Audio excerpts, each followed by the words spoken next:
All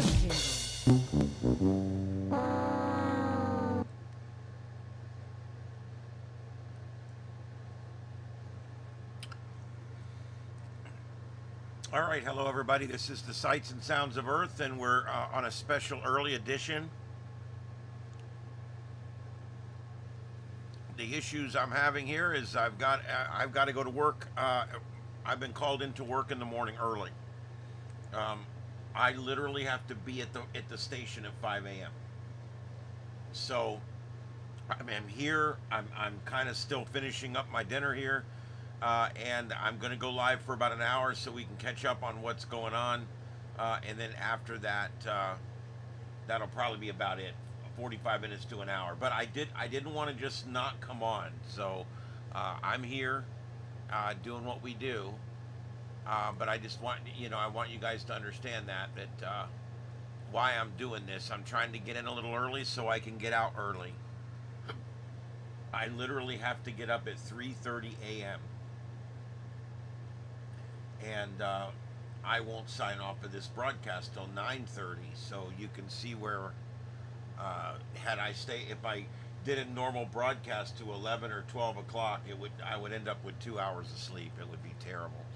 All right, I don't see anybody coming in, so I don't know if something's up with YouTube or what. But we will wait and see if people pop in here.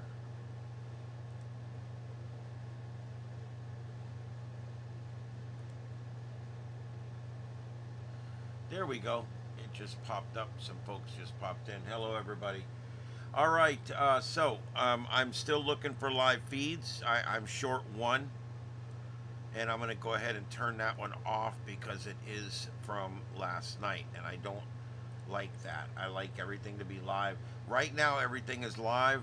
The center one was another live shot, but it has gone off. This happens right when I take the air. It'll switch to something else. I don't understand what the deal is with that. But we did lose that one. We've lost several of them down there. But I'm looking right now to see who else has come on. That's really the only, there's really like two shots coming out of Portland. I have nothing coming out of Chicago.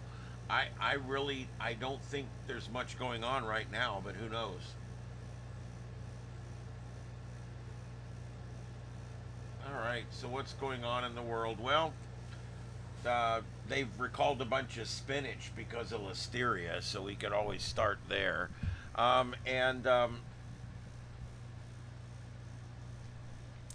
NHTSA, the National Highway Transportation and Safety Administration, for those of you who aren't up on your acronyms, they have opened an investigation into 2.9 million Tesla cars over self-driving crashes. This is typical. It's going to happen. You will see an autonomous vehicle run somebody down, or a Tesla left on automatic run somebody down, and they'll do a lot of tests. And what they always find when they get done with these tests is that it's still safer to have the car drive than the people. We always hear about self-driving cars running people down, right? Well, guess what? When you take the statistics for the average American driver, and you take the statistics that have been collected so far for self-driving vehicles, you are 7 or 8 times safer riding in a self-driving vehicle because for a number of reasons than you would be in a vehicle you're driving yourself. Some of the reasons are they tend to take slower speeds, they take more cautious approaches to things, they don't road rage, they don't run red lights, they don't speed. When you take all that into consideration, they drive like little angels, and yeah, they don't get in a lot of trouble, and that's good. That's one thing in the future you'll have to decide. Do I want to drive the way I want to drive, or do I want the convenience of not having to drive, but I have to drive the way this thing drives, which is pretty slow and a slower pace, and you'll have to decide that for yourself. I know a lot of people, even me, on certain days, depending on what I'm doing, I'd let the car drive. I would put it in self-drive mode, and I'd sit back and make phone calls and work on some stuff in the car. However, if I'm late for something or I'm trying to get to something, I'm certainly not going to let that self-driving car drive. That thing will be so slow. Hey, Canna Club, what's up? Yep, hit that like button, everybody. And like I said, I've come on early tonight. I've been called into work tomorrow and Monday and Tuesday. I've been called into work at 5 a.m. So I'm going to be getting up at 3 a.m., which means for this show tonight and for the Sunday night and the Monday night show, I'm going to be coming on about 8:30 to 9:30, something like that, and I'm done. And that way I can still come on and see everybody. I can still, massage the algorithms a little bit, while at the same time still get some sleep. I don't like doing this because it's not my show. It's a different show. It produces kind of the same, but yet there's a lot of differences. I don't know. I would really prefer, to just produce my own show. But then again, I love the guy that hosts in the morning, Jason Big Mama Jones. He is a lot of fun, and I love working with that guy. So that's kind of one positive. I get to work with a great talent that I don't normally get to work with. But on the flip side of it, I don't like getting up that early, and I don't like producing shows I'm not used to producing. I guess that's the bottom line.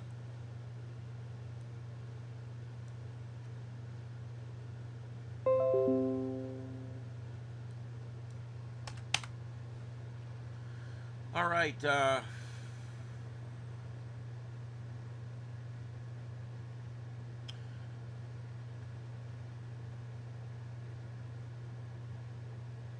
Yeah, that tropical storm we looked at that was going to end up terminating up near the northern end of the Baja, that storm, it looks like it may bring some torrential rains up into Southern California and Nevada. And so that's one we'll be watching in a few days to see what happens with that. Hey, Christian. The IRS has released the 2016 income tax brackets and standard deductions. Inhalers for asthma and COPD linked to climate change. Give me a break. That's what gets me about this. I went back and started using ChatGPT today. I really should stay with Grok. ChatGPT, no matter what I put in, if I'm asking for headlines or bullet points, it always works climate change in there. It always does. Even though it knows unequivocally, it knows that I don't like that. It knows that I don't believe it. It knows that him and I have gone back, this ChatGPT and I have gone back and forth arguing these facts, and it doesn't matter. The next time I ask for 10 headlines, one of them is going to be that asthma medicine is now linked to climate change. Truth is, you know what causes climate change? Everything. Do you know what we can do about it? Nothing. The whole thing is stupid. You know the polar ice cap is growing so fast right now? Al Gore said 17 years ago, he said, there'll be no more ice left up on the northern ice cap. I think is what he said. It's growing. There's more up there now than there was before he spoke. He said there'd be water in the streets of Miami by 2020. It's all a bunch of shit. Hey, Junior. Hey, Brandon. I just wish that ChatGPT... This is why so many young people walk around ignorant. Because they read this shit on here, and they've never thought about it deeply. They've never checked both sides. They've never gotten a second opinion. They've never really knew anything about global warming.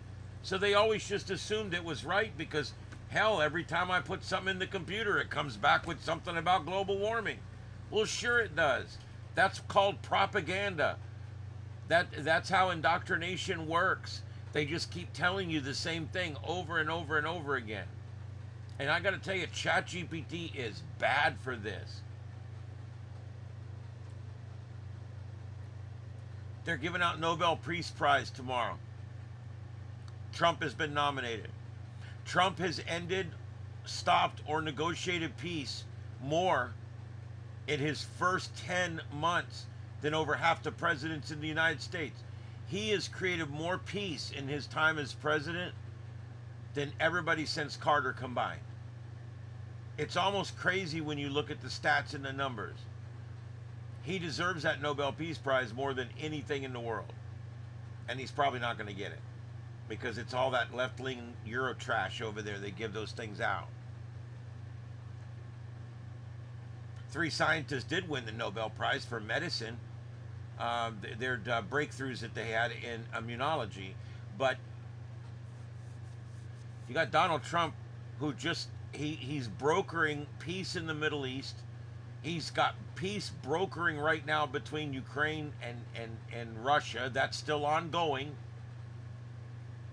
And he's got everything else that's going on the side, whether you're talking about the Sudan, whether you're talking about Taiwan, whether you're talking about whatever, North Korea.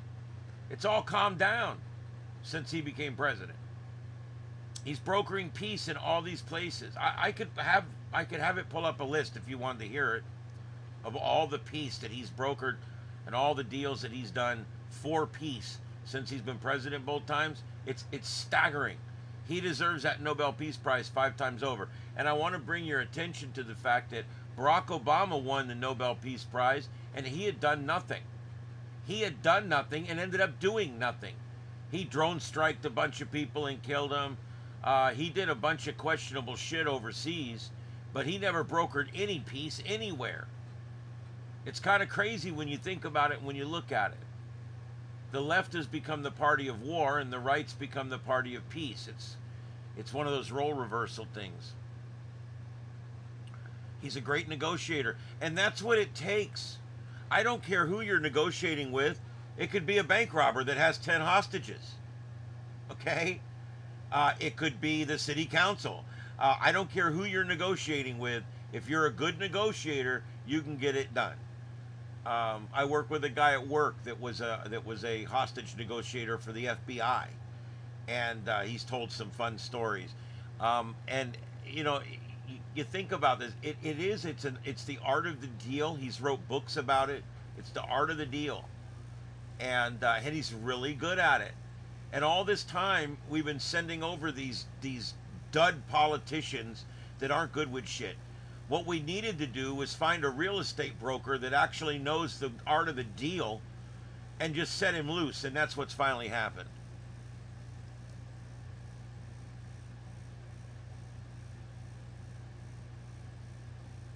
Yeah, he's a little mysterious. Sometimes it's the depths of the mystery that get it done. But anyway, the point is I would be surprised if he gets the Nobel Prize tomorrow. I would be surprised. But I'd like to be surprised tomorrow. I think that would be great. It's well deserved.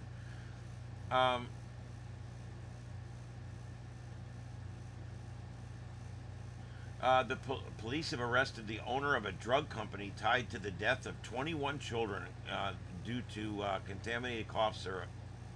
Well, that sucks. Alabama death row inmate maintains innocence as execution date nears. You know what? I'm all for executing murderers, but we got to be damn sure. But I have to admit, when you look at the systems that are in place in most states, I think we are being pretty careful. I really do. Like Florida, if you get the death penalty, if you get found guilty and you get sentenced to the death penalty, you get 2 appeals automatically. You don't get a choice. They appeal it automatically. You have to be found guilty 3 times unless you waive. Now, that sounds pretty ironclad to me. You get 3 appeals. That's why when people get sentenced to death in 1999 and today they're still sitting down there waiting. It's because it takes 5 or 10 years just to get an appeal all the way through the whole process. And I think we're pretty careful. Have I think we've put innocent people to death? Yes. But it's also a very extremely rare case. I believe that the risk of accidentally putting someone to death that didn't do the crime, considering all of the safeguards that we have and the triple protections that we have, I think is so astronomically rare and low. And there's only been a couple of cases total that we can actually prove this. I think it's so low that you have to do it. You still have to do it because of the deterrent factor. Yeah. Hey, KD.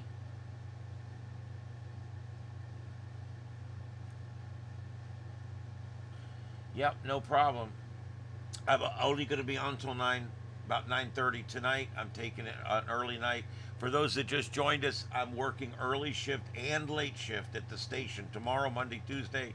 So there'll be a little bit of a modified schedule here because I can't. I'm killing myself as it is, and I don't even know how I'm going to do this.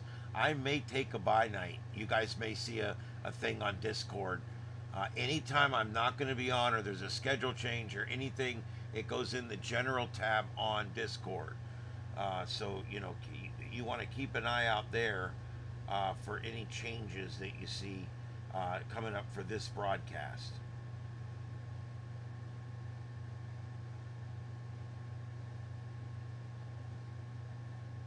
And ChatGPT, once again, has changed the way it's doing things. I don't know. I guess it's because it's constantly evolving. But man, it makes it difficult. It really does.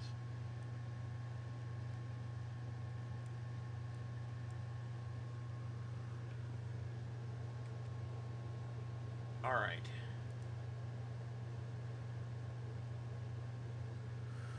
All right, guys. As far as the civil unrest goes, there really isn't any tonight. I have nothing coming out of Chicago. That cell phone thing, remember the cell phones went dead in Chicago and nobody could get out and all that? Guess what? The cell phone service was down for Verizon and others, and it was down till 1 a.m. in the morning, and it was highly localized to that downtown area. So you guys tell me what you think.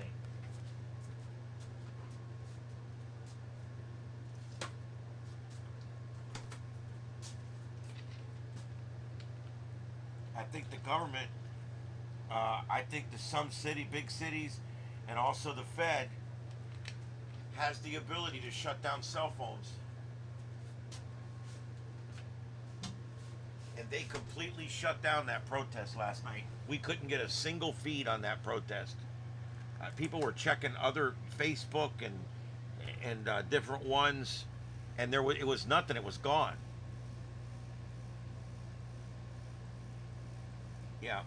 It's localized. It's like a few blocks, but it happens. And when they turn this thing on, it makes your cell phone useless.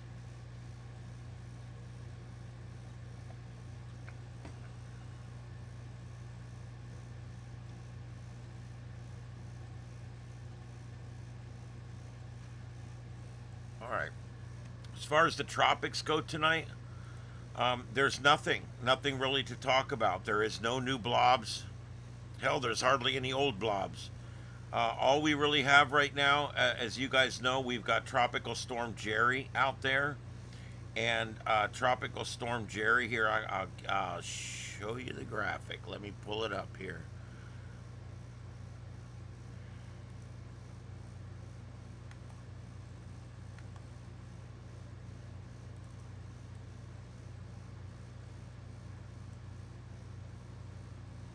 There we go.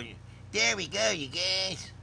All right, there it is. That's our storm, and it's pretty much worthless. Hold on, let me get the damn thing set up. It's pretty much worthless. It's going to go on out. It's going to be east of Bermuda. It's going to pass Bermuda as a 1 or a 2. No real big deal. Current sustained wind 65. It is scheduled to be a hurricane, but we're getting later in the year. And it's getting, as it gets further north, it'll get into cooler water pretty quick. And but it is forecast to reach hurricane status and then keep hurricane status as it passes off to the east of Bermuda. We currently got some watches and warnings up down there, but it's still forming. It's not that big a deal. But 65 miles an hour. I mean, if you're out on a little island, that's blowing. That's blowing.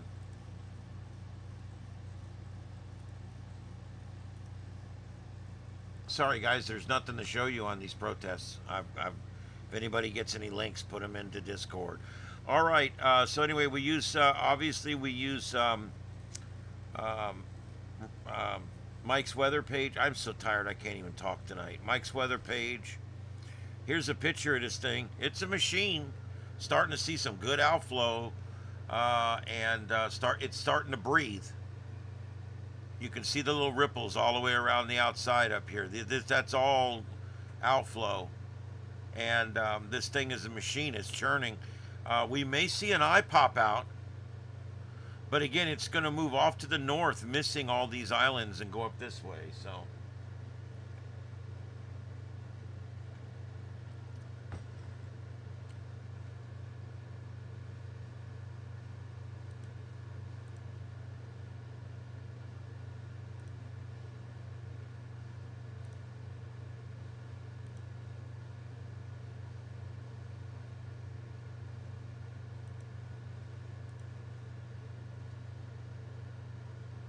All right, let's go ahead and do.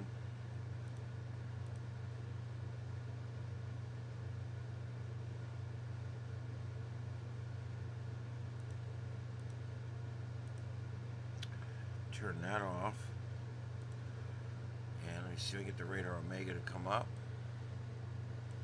Let's check what's going on. There hasn't been much going on weather-wise, and there's nothing going on right now. It's pretty boring out there. But I thought I'd bring it up so at least you can see it. There's your one storm staying way out there.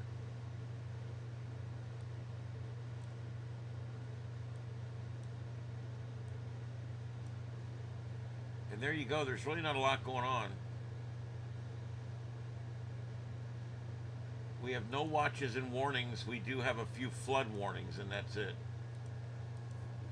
No severe thunderstorm or tropical storm watches or anything like that. All right, so there we go. Here, I could even show you guys that. I didn't hit the button. There we go. All right, and so that's what we have there. Yeah, all of a sudden, peace broke out. Um,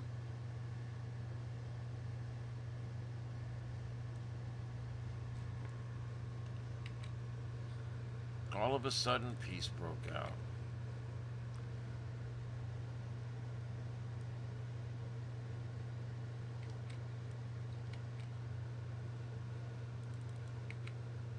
Oh, for God's sake, I hate this thing.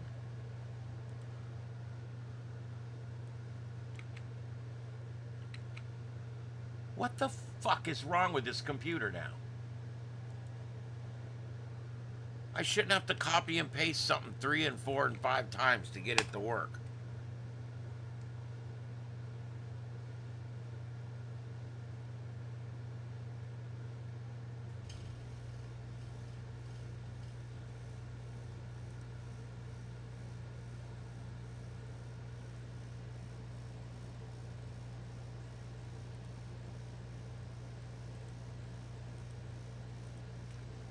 Okay, deploribus,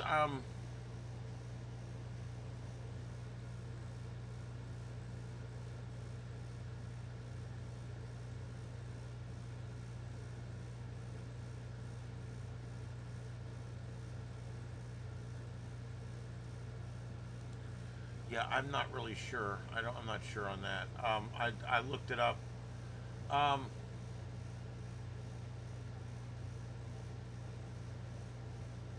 no, I don't think the market crash is imminent at this point. It's not showing any of the signs really. There's a few people out there saying it's going to crash, but they're all on one side.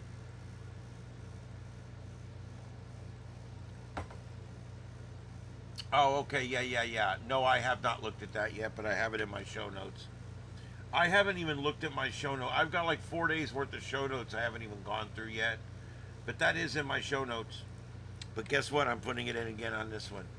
Um, I'll check it out, guys. I'm at the point now where I don't have any time to do anything. Um, I can't. I've got a lot of personal stuff going on with mom and stuff, and I just don't really. I just don't want to get on here and start talking about all that. But it's taking up a lot of my time. It's not really good what's happening right now.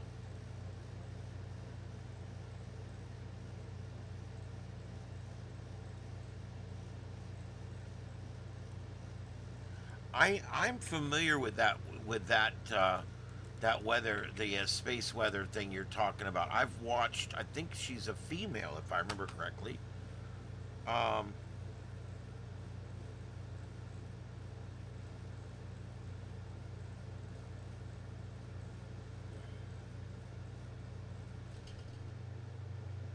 yeah, I've watched her before, not recently, but I've watched. I know who you're talking about now. I know who you're talking about now. Yes.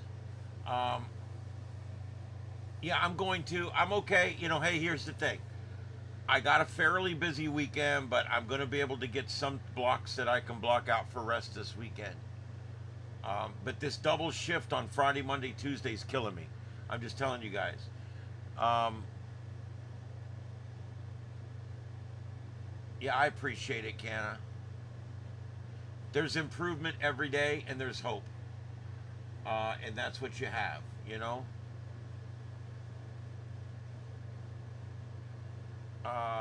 Let's see here.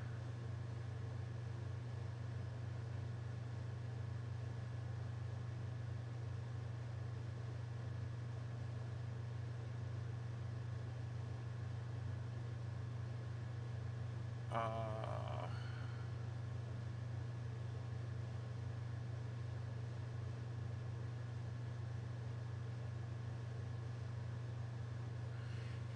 Yep, it's a terrible thing growing old and dying. It's a process, and for some people, it's a long, terrible process. Luckily, my mom at this point still has quality of life. She has her memory and her personality, and it's a matter of just some physical things we have to get over.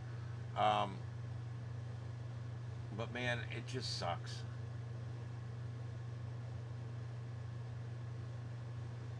Yeah, I think it will. Well, it all works itself out eventually, but you just want your loved one while they're still here to have some quality of life. Um, and it's rough when you watch them just wither away and know that they're not really having a good quality of life. I will, this new facility we've got her in is much better.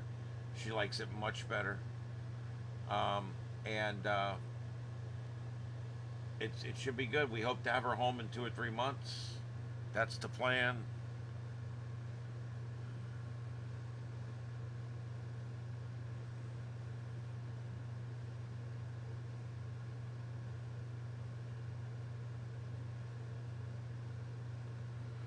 I don't even see anything in the news really tonight. There's lots of politics, but I really didn't want to get into a bunch of politics.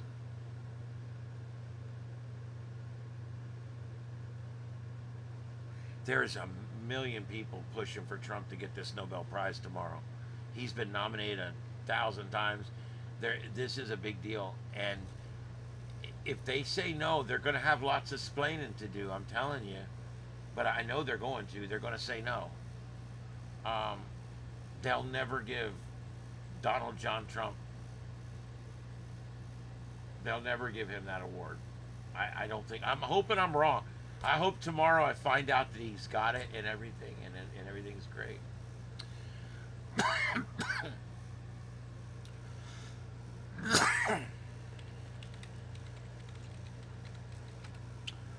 um,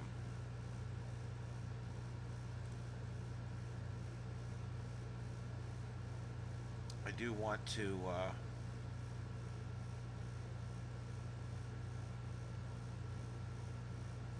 Just give me a second here. I need to pull something up. All right. I do want to mention a couple things tonight that are a little different than what I normally cover here, but just bear with me. I've got about another 30 minutes here. I am going to be ending the broadcast tonight at 9:30 because I'm working doubles at work Friday, Monday, Tuesday. So I'm just letting everybody know.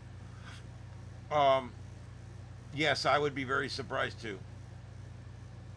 Which also reminds me, I've got my jingle palette working, and yeah, Come on, man. seriously, I got it working. And so I actually have sound effects now, like when breaking news happens. This is a breaking news alert. Yes, we've got all that now. And also things like the more you know. So I hope you guys enjoy it. I got the sounds going again, and that way when we start talking about the left, I've got all the appropriate sound effects to talk about the left. And also, yeah, that's a good one too. And oh, how about this one? The sad violin. All right. Anyway, that's what we got. Okay. How do you? Stage, but Yeah. no. That he's entitled to his opinion. We could have had 4 years of that, ladies and gentlemen. 4 years. Luckily, that didn't happen. All right, let's see here. Who are you going to call? The reason that reminded me of Ghostbusters, I actually have an entire page of Ghostbusters. Ghostbusters, what do you want? Ghostbusters, what do you want? Gozer was very big in Samaria. Well, what's he? I got a bunch of these too. I love Ghostbusters is probably one of my favorite movies. And let's see, this is oh. Ray, when someone asks you if you're a god, you say yes. Oh, I love that. Isn't that good? Gozer the Traveler. He will come in one of the pre-chosen forms. During the rectification of the Voldrani, the Traveler came as a large and moving torb. Rick Moranis. I love that guy. Boy, he took a vacation away, but I hear he's going to come back for a little while. All right. So anyway, what else do we got going on tonight to talk about? Let's see. We've got a launch here from China going up at 11:19 tonight. And then the next one is tomorrow, Gravity 1 from China.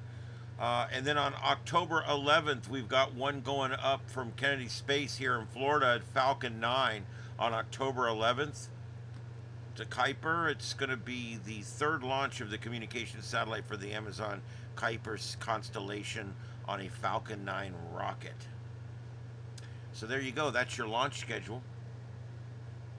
And the other thing I wanted to bring up, a little bit of sad news. I know nobody would probably, some of you may remember this person if you're into baseball. Today we lost Lee County Commissioner Mike Greenwell. He died of cancer, and he was famous down here in Southwest Florida because Mike Greenwell played for many, many years in professional ball. And then and lived here and retired here, well, not retired here, lived here.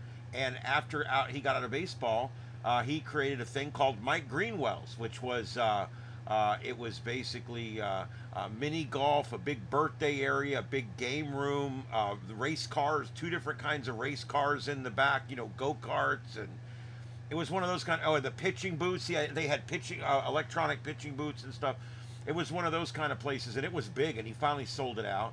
And he also did 31 Produce, and he had a couple of other businesses that he ran. He's a former Boston Red Sox left fielder and a current Lee County Commissioner up until his death. He died this morning in a Boston hospital of cancer. He was 62. Greenwell had been living with... it's called medullary thyroid cancer. I may not be pronouncing that first word right. which prevented him from physically attending public meetings. The county announced Greenwell's death on Facebook.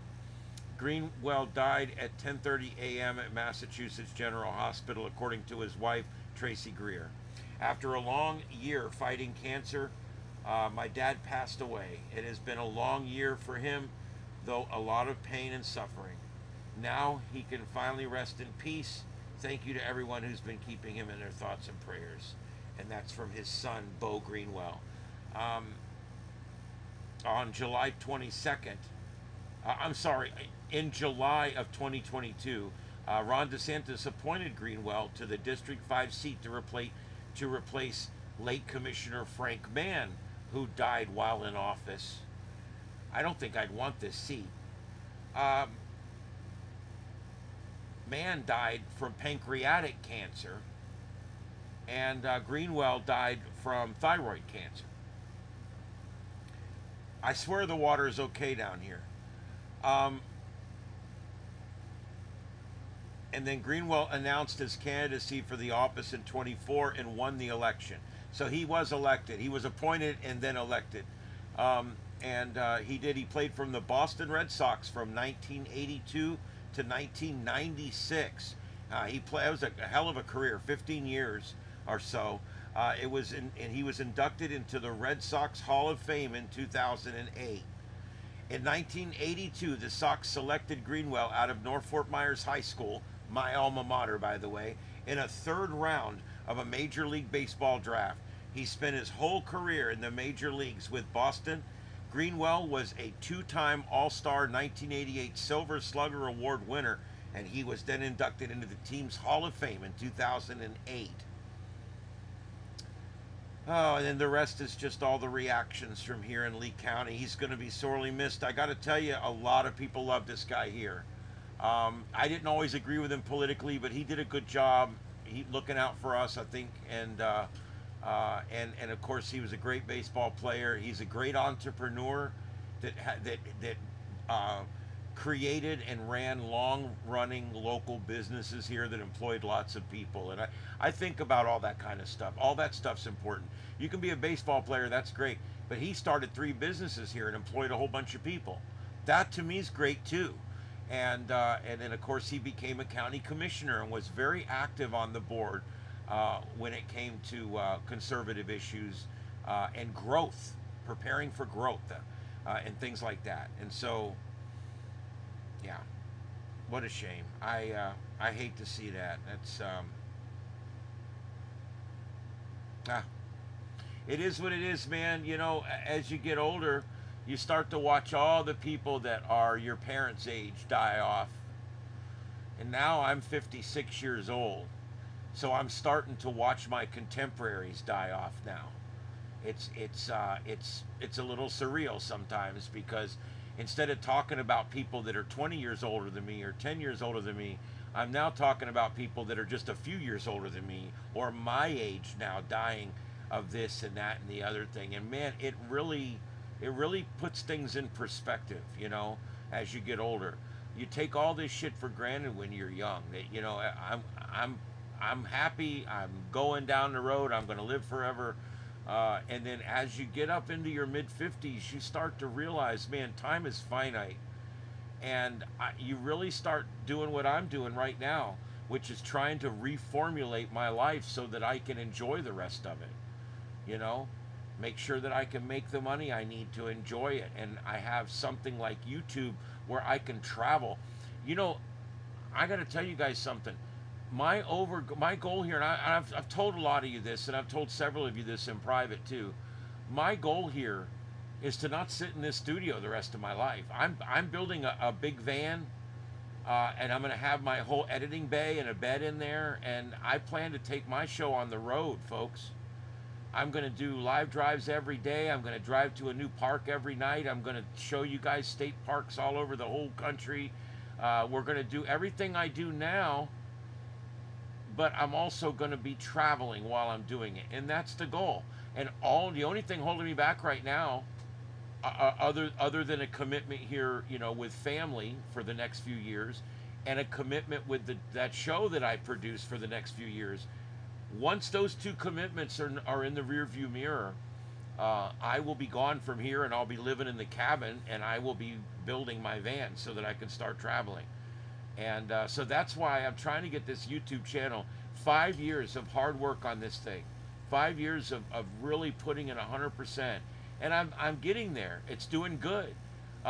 We're stabilized now, over 17,000 subscribers. That's really nice. Backup channel now over 500. Not bad there. And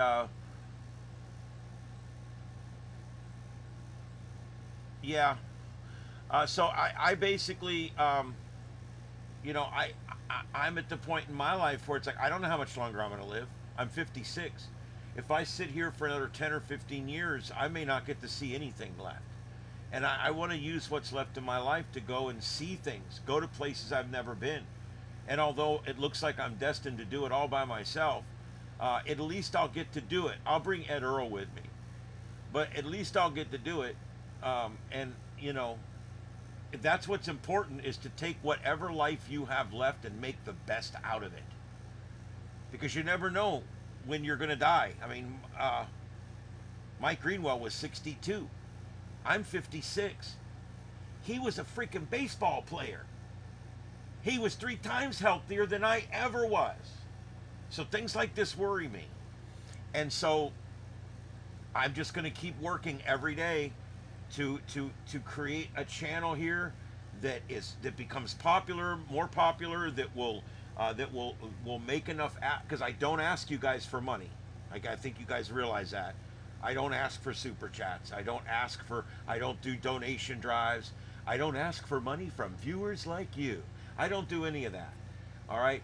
But I want to grow to the point where I have enough viewers that a couple shows a day will be enough that I can make an income. And so many people are doing this now.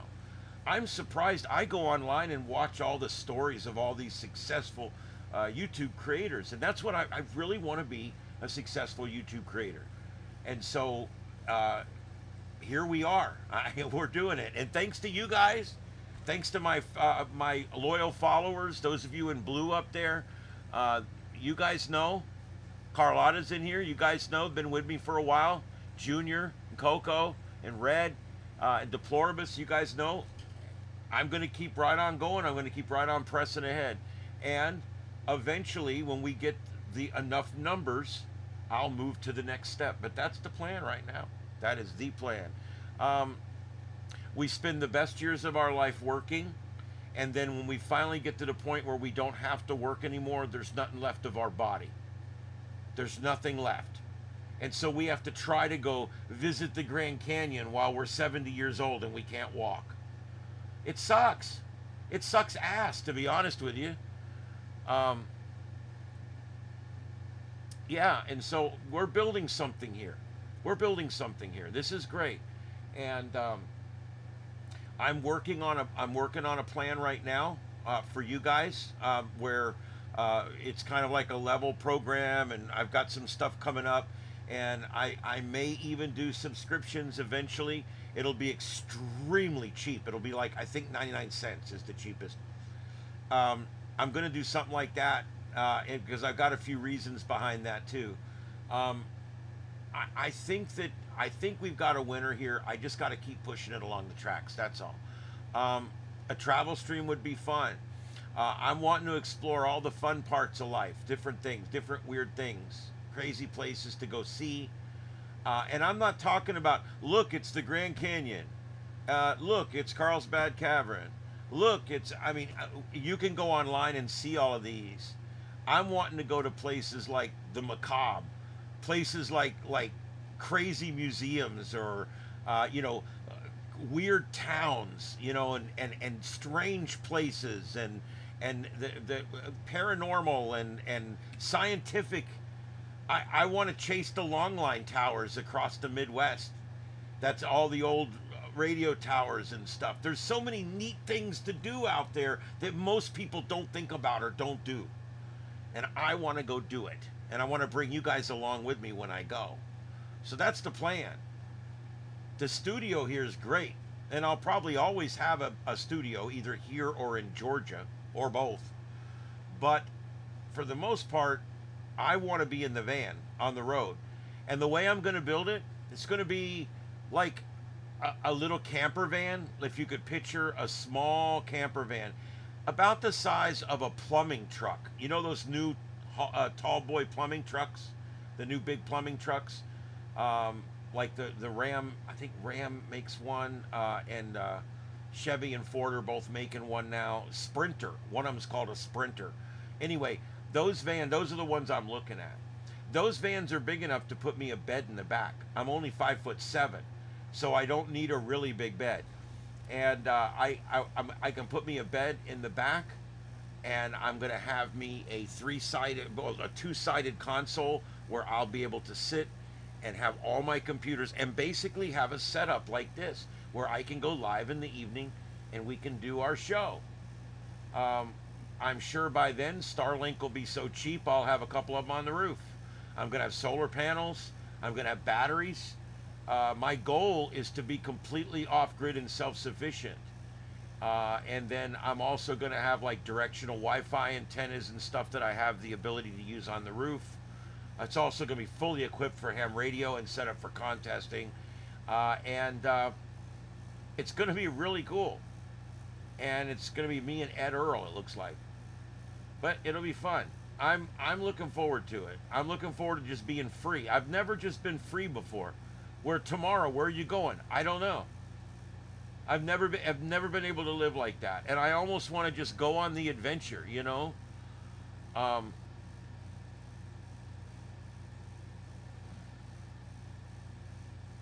Yes, Carlotta will be live from the Melbourne. Isn't it Melbourne? You said. I'm not sure. It looks like Meldham or something. But I think it's the Melbourne Ham Fest. But yeah, Carlotta will be live tomorrow about 1 p.m. at the Ham Fest. So definitely check that out. And then I'm going to be live on November 1st from the Atlanta, the Stone Mountain Ham Fest.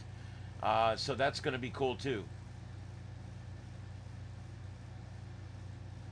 Yeah, it's like a radio convention where they've got thousands of people there selling new and used radios and everything that goes with radios. They give classes. They do all, you know, it's all about radio. And we like to go live and talk to all the old grumpy curmudgeons that are there. It's a ham fest. People think it's something to do with bacon or something, but no, it's all it really is just a bunch of radio enthusiasts buying and selling radio equipment off each other. Yeah, check it out. Yeah, Junior and Heath and those guys that are in here. There's a bunch of you in here that are ham radio guys. You could check that out. Hey Bean. Yeah, you could check that out and see if you like it, because you know, the neat thing about ham fests are you can get a really good deal there. I've been saving up my money, and I'm going to have about $600 or $700 it looks like when I get to this ham fest, and I'm buying me an HF radio. I'm buying an HF radio to go in my car so that I can do POTA. I have a wonderful $1,000 rig back here. My ICOM 756 Pro 2 is back here. Great radio. Can't put it in my car. My FT100 fits in the car, but I've run the wheels off of it. I've made 23,000 contacts on that radio, and the finals have gone. The upper stage finals on the HF side have gone out, and so rather than using that old radio, I want to get a decent radio that I can go out and do POTA in. So that's what I'm going to do.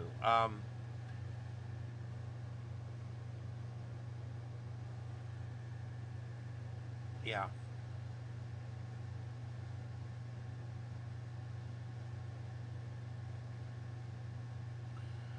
Yep. Let's see here. What else do I got to tell you guys? Anyway, I didn't mean to be a Debbie Downer with all that, especially with the stuff about Mike Greenwell. But the man had a distinguished life, and a distinguished career both in baseball, as an entrepreneur, as a businessman, and also as a county commissioner. And I just wanted to mention him to everybody. Some of you may remember him from baseball. Anyway, there you go.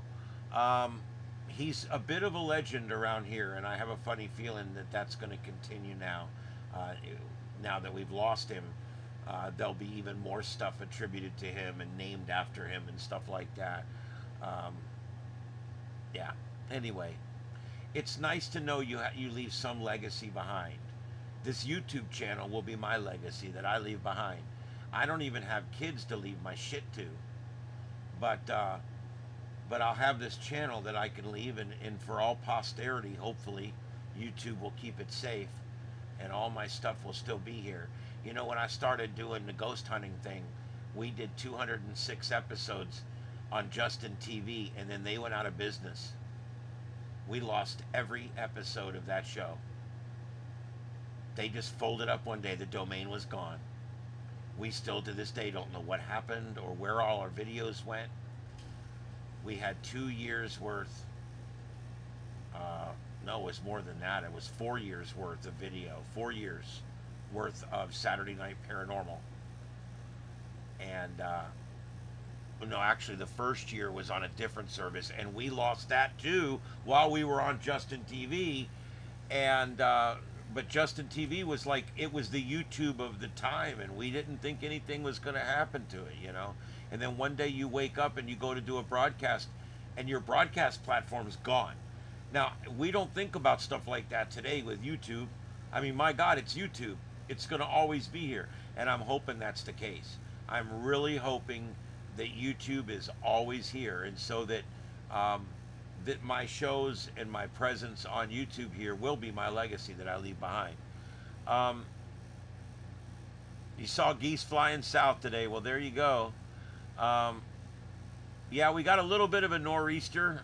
It's going to kind of be a subtropical nor'easter. We'll have to see how this goes. Well,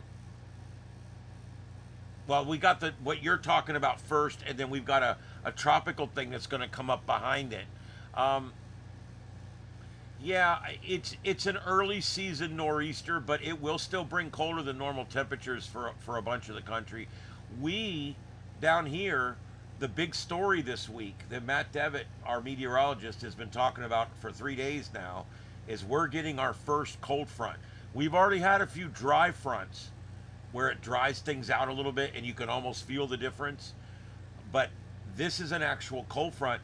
Our nights are going to be in the low 60s for a couple of days. That's really nice for down here this time of year. And our days have not been in the 90s. We haven't seen much 90s in the last 10 days. It's been all upper 80s. And so another sign that fall is here. And then hopefully, as this front comes through on Sunday, late Sunday, Monday, and Tuesday are supposed to be beautiful days down here. I'm looking forward to like doing yard work and shit, because it's just too hot to do anything down here normally.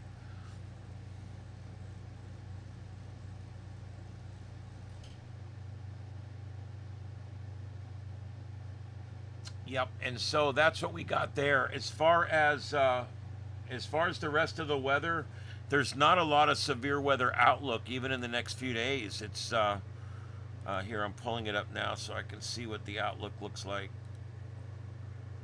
Day 2, day 3. Nope, nothing. No real severe weather for the next three days in the United States. This is kind of a stable time of year. Fall tends to be a lot more stable than spring. We get our big long track tornadoes. That's in the spring, not the fall. I plan to be geared up. Hopefully by the time we get to March, April, May, because those are tornado months. March, April, May. By the time we get to those 3 months, I'm pretty much ready now, but I want to be completely ready, because we're going to be on these tornadoes every night.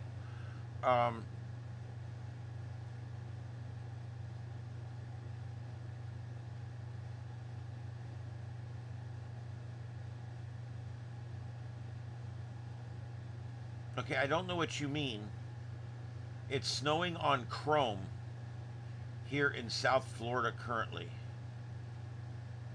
Well, you spelled it Chrome like the street Chrome down in Homestead. Is that what you're talking about? Tornadoes equal spicy noodles. Well, there you go. I guess. Okay. So anyway, yeah. Let me see. Let me check one or two more things here. Again, the Chicago and the Portland TV stations are hardly reporting on any of this. And I think it's all part of the plan. I think the government's told them to not talk about it.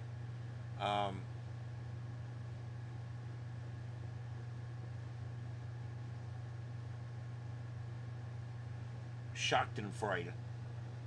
You guys know what Schadenfreude is?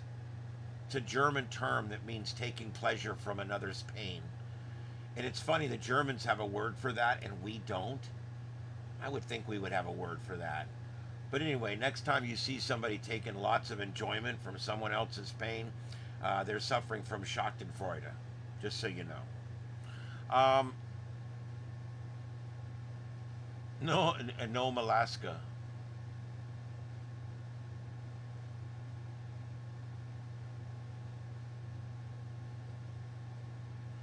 Really, Fort Smith is one of the top 5 cities for severe weather alerts. That's interesting.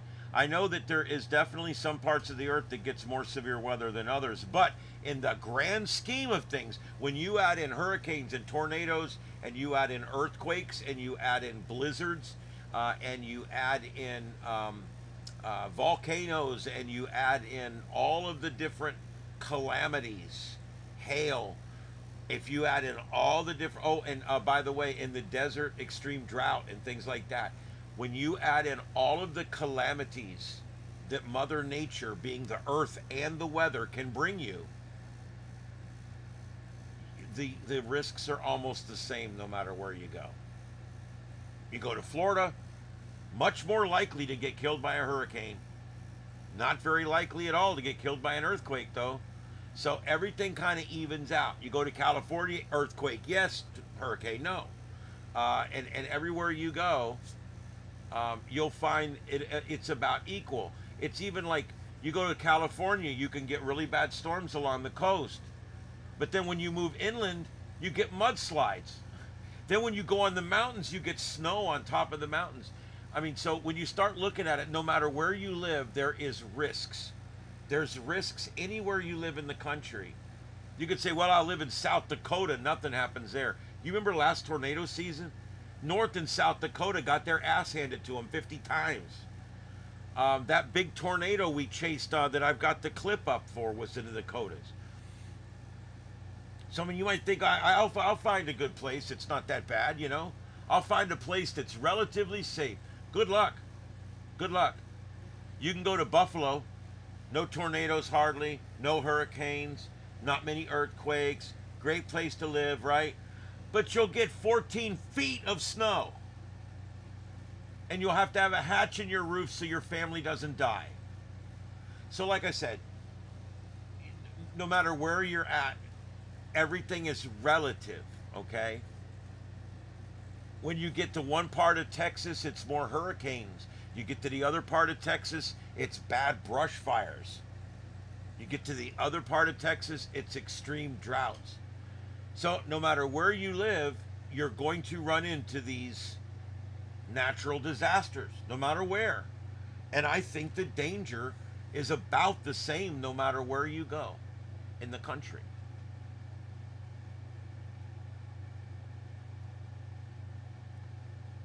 Well, that's cool. Must have been a past life, I take it. Either that or you're texting from beyond the grave. All right, let's see here.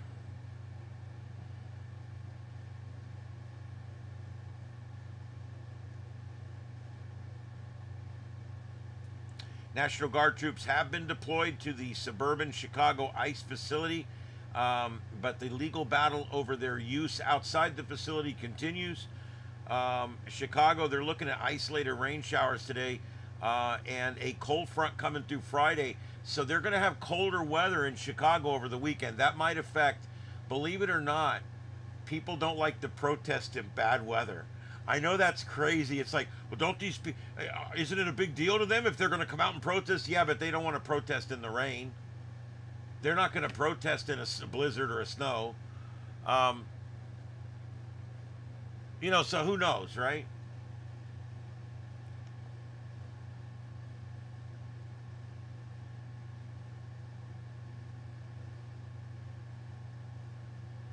And it's all the usual stuff. There's reports and video of cops being way too aggressive. There's also reports and video of cops being very tolerant. There's reports of crowds that are being very peaceful. Again, there's crowds throwing rocks. So it's a mixed bag.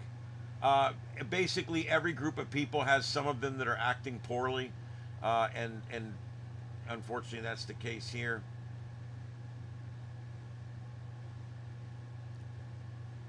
When I go to these big city websites, I'm so surprised at these big city TV stations, how much they dwell on sports.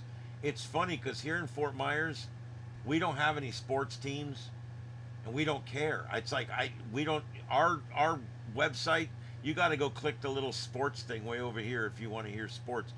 But when you go to like Chicago or Baltimore or any of these cities that have a big NFL team, a big basketball team, a big baseball team, that's all they talk about on these websites. It's just terrible. I'm sorry, but I'm going to say it again. Sports is not news. Sports needs to be on its own tab. It needs to be sequestered away with all the other nonsense that really makes no difference in the rest of our lives. And I really hate how they intermix sports and advertising all in with the real ads and that are in with the real articles now. I hate that. They used tear gas near an elementary school. I watched a report on that. Okay, it was 2 blocks from the elementary school. So what do we tell our cops now? Look, if you need to use pepper spray, make sure you're more than 2 blocks from the outer perimeter fence of an elementary school before you spray your spray. It's just anything they can say. Anything they can say that's negative.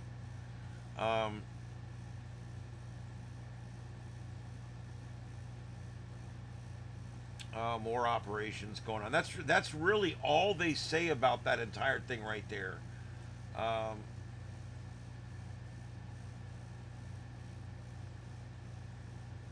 Damn. All right. WGN TV, Chicago.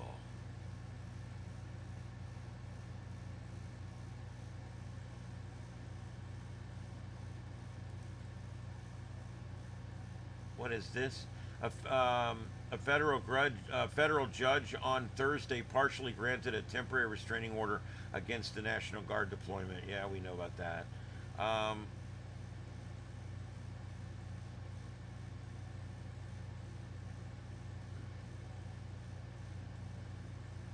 I'll never understand how a city that's under siege can, instead of fighting the crime and the criminals and fighting the problem, they're fighting the president over sending help.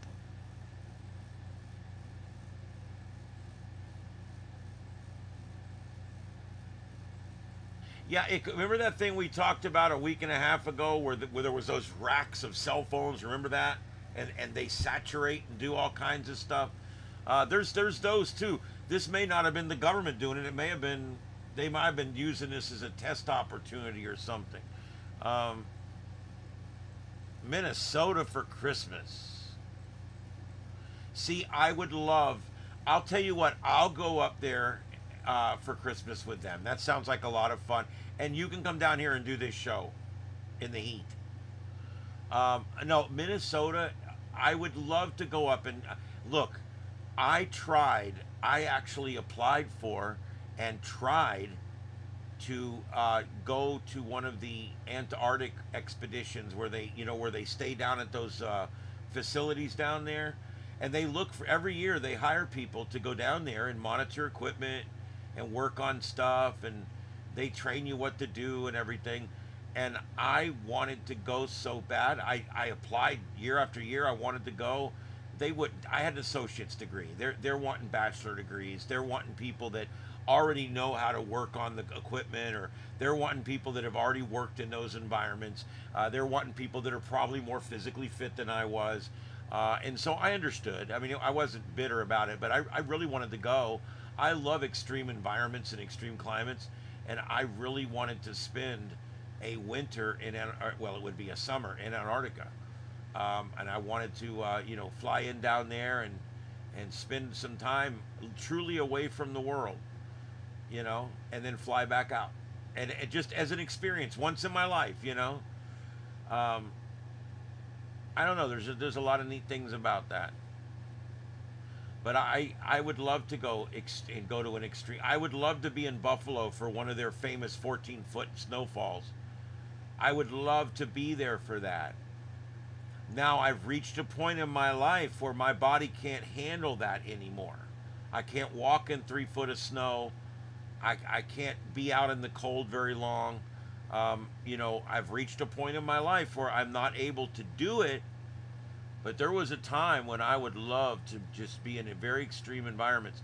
I wanted to go stay in the igloos really bad up in where they watch the auroras. Hold on, I'll show you what I'm talking about.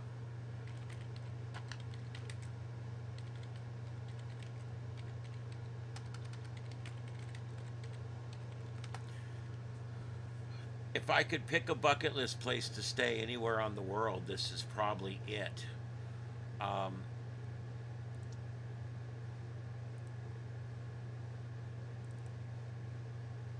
Okay, give me just a second here. I have to pull this up a different way in order to show it, of course.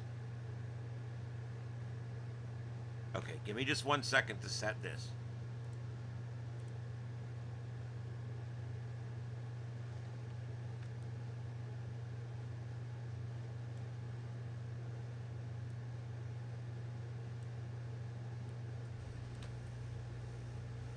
Okay, so I found these a long time ago. You guys know I have a thing with the aurora, right?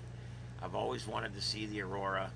I did get to kind of see it here in Florida. I will kind of count that, I guess. But check this out. This is up in the Arctic Circle. They have these in Finland and Iceland. They have them in Alaska, Canada.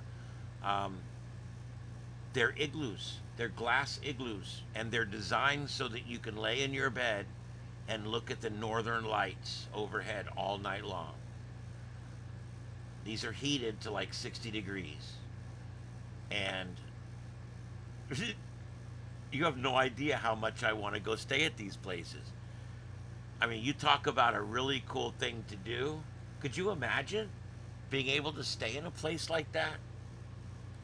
Having a glass dome over the bed that you're sleeping in so that you could lay there and just watch the stars and the Milky Way and the Aurora Borealis with no street lights, no light pollution, no nothing. That's what it looks like on the inside. They come in all shapes and sizes. But man, you talk about a neat way to watch the aurora.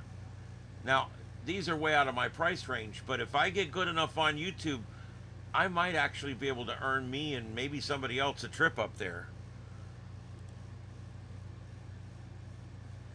Look at that. Tell me that wouldn't be the cat's ass to stay in that place right there.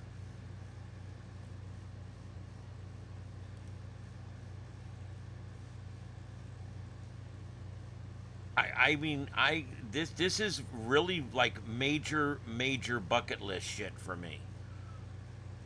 I don't know. This has always been a bucket list thing for me. I want to go stay in one of these places so bad.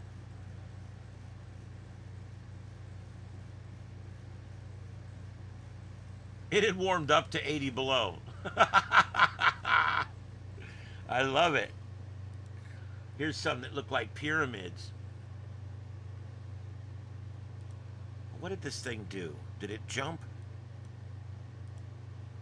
There we go. Yeah, some of these places are really neat.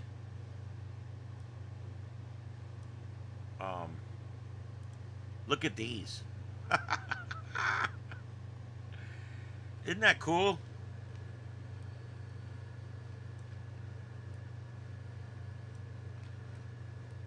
I don't know why that got all off kilter, but yeah, look, aren't those pretty cool there?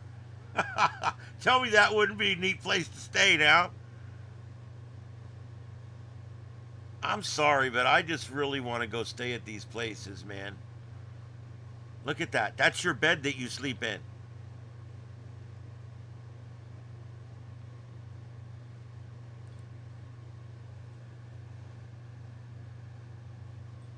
Absolutely amazing. I bet some of you guys didn't even know these things existed.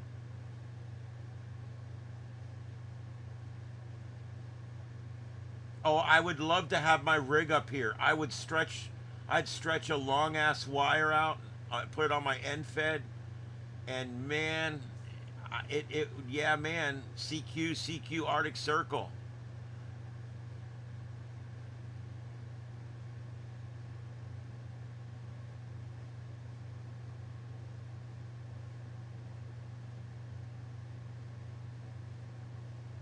Okay, so yeah. All right, so let me see here if there's any other ones. Here's a cool little village.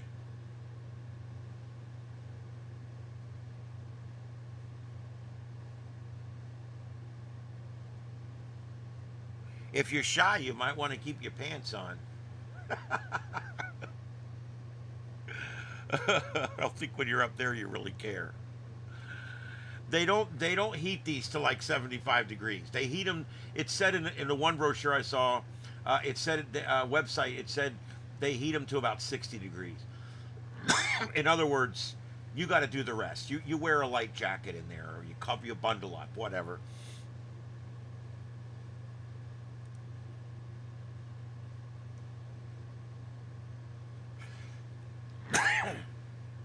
Here, this one's in Finland. And there's what it looks like at night. Isn't that awesome? Oh my God. Well, of course it's cold. I like I said, they'd have to drive me right to this thing and drop me off, and I'd run over real quick, and I would be bundled up like an idiot because I can't handle the cold anymore either. But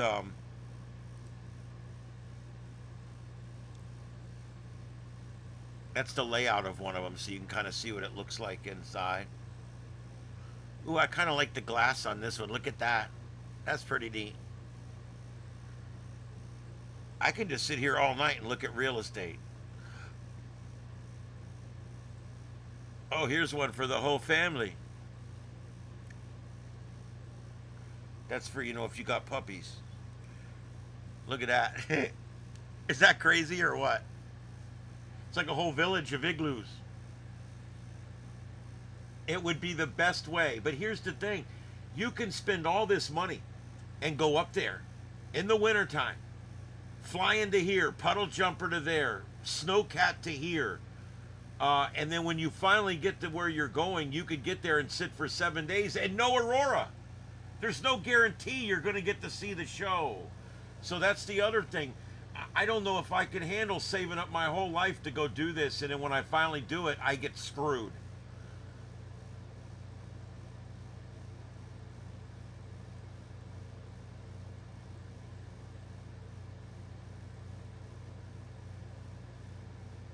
Yeah.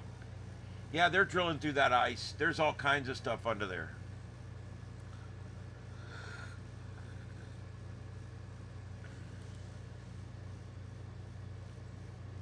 That's a cool place. That's a igloo hotel, a glass igloo hotel. Look at that. They really got some neat places up there, and of course hot tubs. Let me tell you what. One of the funner things I've done. We went to a hotel up in Obergatlinburg. It was way up on top of Obergatlinburg. And this hotel has a big pool. It's big for a hotel pool. And it's got a wall that comes down in the middle of it, and it goes just under the water, and then there's like a pad under there. and the glass wall comes down into the water, and then there's like a pad at the bottom. The wall separates the outside pool and the inside pool. It's the same pool. So in other words, you can be inside and you can swim down under the wall and come up and you're outside. Well, what a fun thing. We went there and we stayed there when we saw this pool, and we were staying at a cabin, but we were staying in a cabin that was like 4 hours, 5 hours away. We decided we just put our money together and rented a room one night in this hotel just so we could go play around in the pool. Anyway, what a fun time that was. This pool was heated. It was like, I don't know, 75, 80. It was nice, warm pool. And outside that night, it was like 15 degrees. And so we would swim under the wall and come up, and our hair would start freezing like within the first. We would stay as long as we could because to see how long it take the hair to freeze. We had the most fun with that. Bunch of Florida idiots down there playing in the snow, throwing snowballs at each other. Yeah. Blue Ridge Mountains. Yeah, that's Ober-Gatlinburg is in Tennessee. It's right on the other side of the state line from Cherokee, North Carolina. Right on the other side of the ridge. Yeah,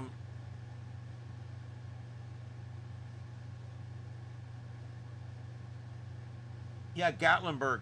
Gatlinburg's a neat town. I've got a drive-through tour of Gatlinburg on my channel if you search for it. Gatlinburg's a tourist town. I mean, they got the Ripley's, believe it or not, and the $40 pizza. It's a tourist town. But there's still some really neat things to do there. Even if you just drive through and check it out, it's a neat town. But I used to go there for a different reason. I've skied Ober-Gatlinburg twice. And Ober-Gatlinburg is the mountain behind Gatlinburg. It's like the Ober, O-B-E-R, the German word for over Gatlinburg. And up there, they've got a big restaurant, and they got ski lifts. You can rent skis, and this hotel I told you about's up there also. And they've got all kinds of different things up there. And I've skied up there. I've actually went there to ski 3 times, but one of the 3 times I never got to ski because it never snowed. There was no snow. But yeah, this is all in the Blue Ridge Mountains. You can actually ski in the United States as far south as Georgia. Beach, what is it called? I forget the name of it now. Something Beach or Beach something. And it is in the North Georgia mountains near over there, and you could actually ski in Georgia. They only get maybe, I don't know, 100 ski days a year, 80 ski days a year. It's not great, but you can ski. Yeah, I check the Aurora cams out. I will tell you, you got to be careful on Aurora cams. They spoof those just like everything else. I was on one night here with you guys, telling you all about this place and telling you all about what was going on and everything. And look at these auroras; they're so beautiful. And I found out that guy loops that shit every night, that prick. And I'm showing you guys some replay of something, and I felt like an idiot. I'm like, I hate that. You're putting it out. You call it live auroras. You're broadcasting it live. And in the description, it says a live view of auroras from blah, blah, blah, blah, blah. Yet it's a lie. The whole thing is a lie.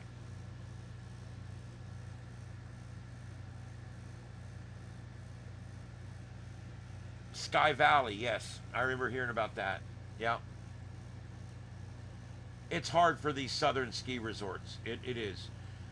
I'm telling you, if you're in Florida, when we used to go serious skiing, I used to put ski trips together every year. It was my thing because I love the snow, I love the extremes, and I love to snow ski. I love to alpine ski. I just love it. And I was never a snowboarder. I was an alpine skier, but I loved it. Okay, and I would go, and I would put a trip together. You guys have no idea. I would schedule this whole trip out completely from start to finish. I would just like a travel agent would do today. I would call up and get them to send me the latest book on the lodging, send me the latest book, and I would put out 3 plans. We had Timberline, Snowshoe, and one out in Colorado, and I would price the 3 trips out. One would be the expensive trip to Colorado, one would be the moderate trip, and one would be the half week. It would be a quick trip. It would be a cheaper trip to a smaller resort. But I could get, and we normally opted for the middle trip. We never made it out west. We never, because once you add the flights, it makes it prohibitive right away. So we never went out west. But we went to West Virginia 5 different years. I've skied at Timberline, I've skied at Snowshoe, and I've skied at, and I can't think of the name of the third one. Anyway, regardless, I've skied at 3 different resorts up there, and if you're in Florida and you want to go on a trip and make sure you're gonna get to ski, you need to at least go to West Virginia. This is my experience. If you can plan an entire trip to Obergatlinburg, and you're going to have a great time, but you may not ski. You may not ski. Half the winter it's mud. Some winters it's great. They get a good base and it can last, and they can go out and groom it and everything. Other winters it's bad. It's just mud the whole winter. They don't ever get to ski. There's every now and then there's an entire winter where they really don't get a bunch of ski days at all. They get nothing. Yeah, there's great skiing in Colorado and Utah, out west. We looked at Breckenridge one year. We were going to go. I'm trying to think of the name of that other place we were looking at out there. But those trips always turned out to be way too expensive. The ski resorts out west charge 30 or 40% more right off the bat. Then you have to add plane tickets. And when we go over on this side, we rent vehicles. We'll rent a couple of vans to go up. If I'm going out west, I have to get plane tickets and then still rent the vans. Or we have to pay for travel back and forth and everything else. It's just too expensive. It doubles, triples the trip. So we always ended up going to West Virginia pretty much. There was a couple years we went to Obergatlinburg. The rest of the time, it was West Virginia. It was Snowshoe. We love Snowshoe. I stayed in 3 different resorts at Snowshoe. We stayed at Shamrock, and we stayed at the Timberline at Snowshoe, not to be construed with Timberline, the ski resort, and Powder Monkey. We stayed in Powder Monkey, which is not what you think. Anyway, we used to always get ski in, ski out. If you know what you're doing, you'll spend a little bit of extra, get the ski in, ski out. You want to be able to put your skis right on your porch. You want to be able to go right out, put your skis on, and start skiing. The lift would bring us right back up and dump us off right in front of Powder Monkey number 8, which is where we were staying. And it was perfect. And then when I'd come back up and I'm hot, I could take my jacket off and throw it up on the porch and keep skiing. But yeah, you got to go at least that far north to guarantee that you're going to have some kind of conditions. I was up there at Snowshoe in Shamrock, we stayed a week, and we had a blizzard, like a crazy blizzard. See, when we used to go, it was a bunch of firemen and paramedics and maybe a few cops. It was all public safety people. And they would actually bring things like lactated ringers and 100% oxygen with a non-rebreather. I've witnessed this. These guys would get so drunk, staying up playing strip poker all night. And the next morning, it's 6 o'clock, 7 o'clock in the morning, and their alarms are going off. And I'm saying, what are you guys doing? Now, at the time, I'm 23, 25, 26 years old, too. I'm not old yet.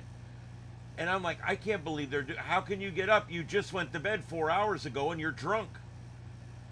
And they would literally walk out and they would sit there and they would get a big glass of orange juice and sit down.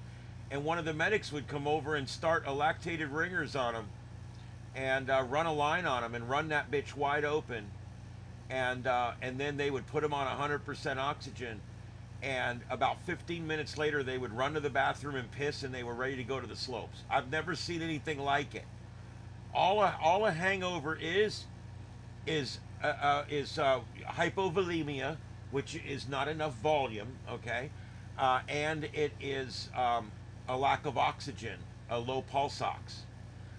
Those are generally the two things that come together to give you a really bad hangover in the morning, because your body's not perfusing properly.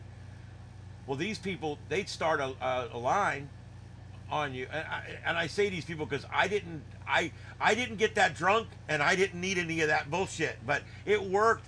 I watched these people. They would yes, just put it on them, man. Put the oxygen on them and let it flow, and run that ringers until they piss, and then shut it off. And I swear to God, every time these guys would be out, and I'd hit the slopes with them, and they stayed up all night, and I didn't. I went to bed at 2 o'clock or 1 o'clock or whatever, and I still would get up the next morning. The lifts would open at 8, and these guys would be standing there ready to ski at 8 o'clock in the morning. It was the damnedest thing. Oh man, those were the days. Yeah, like, share, and subscribe. Thanks, Heath. I appreciate that. Man, Heath, I'm looking forward to vacation, man. I rarely get out of town, and I'm really looking forward to it. I've got everything approved at work for the time, and I will be leaving Halloween. I'll be up there on the 1st for that thing, so I'll pick you up that morning, and we will go to the Ham Fest, and everything is set to go. I've got the entire next week if I want it. Yeah, Coco, it was hilarious when you watch guys that are so drunk they can't even stand up, that just went to bed 3 or 4 hours ago, and next thing you know, they're fine, they're ready to go, they're talking to you normal. It's like, what the hell? There's something about it, dude. Lactated ringers and 100% oxygen. Yeah, there you go, and it worked. Not 100% sure it was all legal. I think it was. I don't drink, Heath. I don't drink. I partake here and there, but I don't drink. I don't like alcohol. I just don't. It's not my thing. I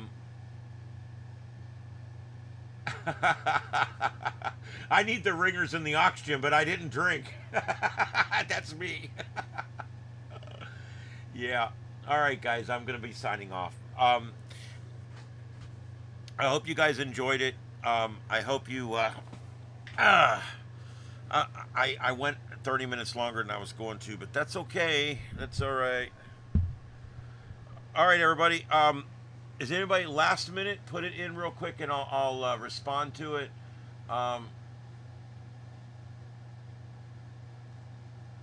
JM, I don't know either. And here I'll take a minute to explain what I think happened. I was getting a lot more viewers than this, hundreds and hundreds and hundreds at the same time. I started putting up a bunch of feeds that are like scanner feeds and ham radio feeds and all kinds of different static, non-hosted type feeds. And it ruined my algorithms. It ruined me. So I've moved all of those feeds over to Starship After Dark, and now my algorithms are starting to pick up again. Tonight's not a good night because I started at the wrong time, and I don't have a bunch of screens going because there's nothing going on. But I have had a lot. We've had over 200 people come through tonight, and this is just a short show. I had over 500 last night. I had 1,000 the night before that. So it's happening. It's getting better. But I think that I was algorithmically effing myself, if you know what I mean. Because the number one thing YouTube looks at is you click into a video, and when you click into it, you stay for a while. That's the number one thing. It's more important than anything else, is that you saw the video and you clicked into it and then you stayed for a while. That's what counts. And so I've got a lot of people doing that now, and my algorithms are coming up. There could be some shadow banning going on. I don't know. I am on the conservative side of things, and YouTube tends to throttle channels that are right wing or that they consider to be conservative or right wing. Even though I'm more of a constitutionalist libertarian, I would be considered a right winger, I'm sure. Yeah, but you know what? Here's the good news. I don't fault YouTube. I'm not mad at YouTube. I actually think that the algorithms do work the way they're supposed to work, pretty much. They're supposed to make it really effing difficult, because how else would it work? There's a million channels. They all can't be good. So what algorithms does, and I don't know if you guys have ever thought about it this way. The algorithms are designed to train you to be a broadcaster. You keep working harder every day to try to beat those algorithms. I get better every day. I put up more screens. I build more computers. I come up with more content. I do more shows. I do more drives. I do more that. The algorithm pushes me to do better. It makes me want to do better. And the whole time I'm trying to do better, I'm training myself. I'm learning how to use OBS and Streamlabs. I'm learning how to use all of the different softwares and even hardware that I have to use to broadcast. So while the algorithms are slowing me down, is what it seems, they're making it difficult, they're really not. What they're doing is they're slowly weeding me out of the crowd. Okay? And eventually I will start to shine a little more because I've been doing it for 5 years and because I am holding a crowd at night. And so what that will do is it just keeps building my algorithms. But that's what algorithms are for. I don't hate the algorithms. I used to bitch about them all the time.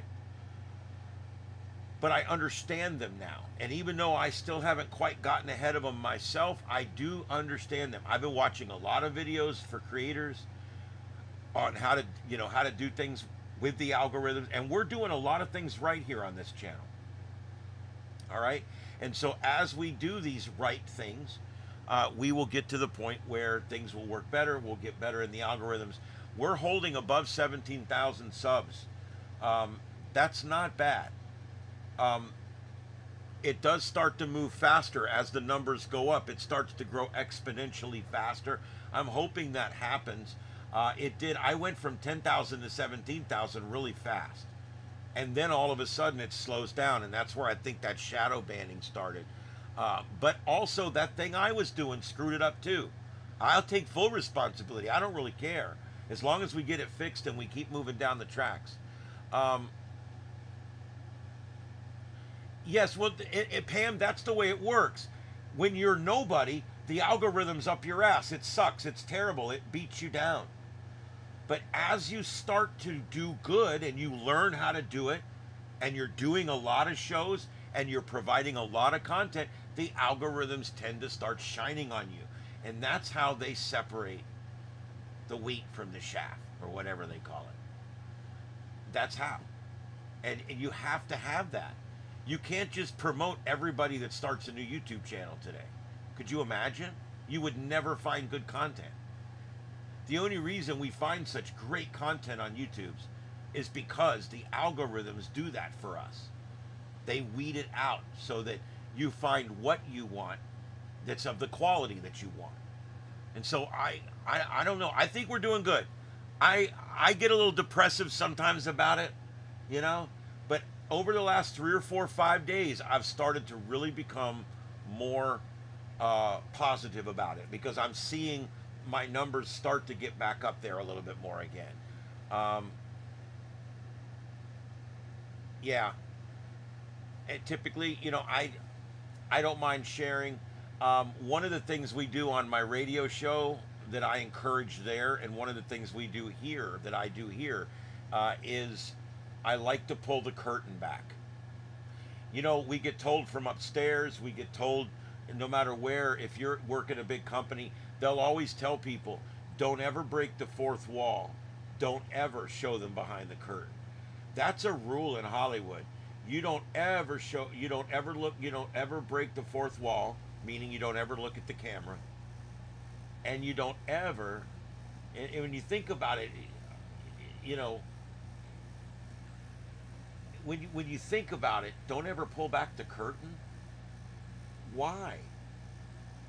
When you go into Taco Bell, don't you watch them making your food? I think it's fascinating. when you go somewhere and they're working on something for you, do you watch them? I can remember as a kid going into the butcher shop and they would butcher up a whole half of beef for my uncle and my dad. They would split it, and it was a big beef bundle. And we would sit there and watch them cut up the beef. And they would always look back at us like, hey, look, we got an audience, you know? And I always thought about, you know, it's like it's okay to show people behind the curtain sometimes. I like the fact that they cut the meat right out in front of everybody so you can see it. I think we should show people behind the curtains more. We talk about shit on our show that we're not supposed to talk about. We talk about commercials screwing up. We talk about computers doing things. We talk about crazy stuff because people like a glance behind the curtain. And so that's something I do here. I give you guys a glance behind the curtain. That's why I'm probably the only YouTube provider that actually, I probably am the only YouTube provider that actually provides an entire view of my studio. I mean, this is my entire studio. 9 computers. And, I don't know. I think that's kind of cool. And so, when you ask me your question originally, why do I not have more viewers? That's a great question. But I think we're slowly getting there. And I'm not all that, yeah, I think you're right, Pam. I just have to make the algorithm work at this point. That's it.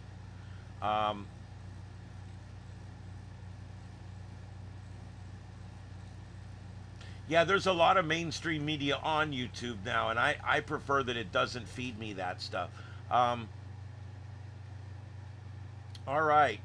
Well, guys, if there's nothing else, I guess I'm going to clear on out. Live from my studios here in the Starship Studios here in, where am I at? Southwest Florida. We're in a little town called Fort Myers, or some people call it Fort Misery, but it's not so bad. And we'll see you guys tomorrow night. I'm going to be on tomorrow night's Friday night. It'll be a regular 9 to 11 tomorrow night, our regular 2-hour show, 9 p.m. to 11 p.m. Then on Sunday night and Monday night, it's going to be an 8:30 to 9:30 show again. Okay, guys? I got to get it done early. I'm already now 10:08. I've already gone way too long. Everybody have a good night out there. This is Starship Adventures, the show, the sights and sounds of Earth. We'll see you tomorrow night right here on Starship Adventures. 7-3, everybody. Have a safe night and a safe tomorrow. And just be safe all around, whatever. Have a good one.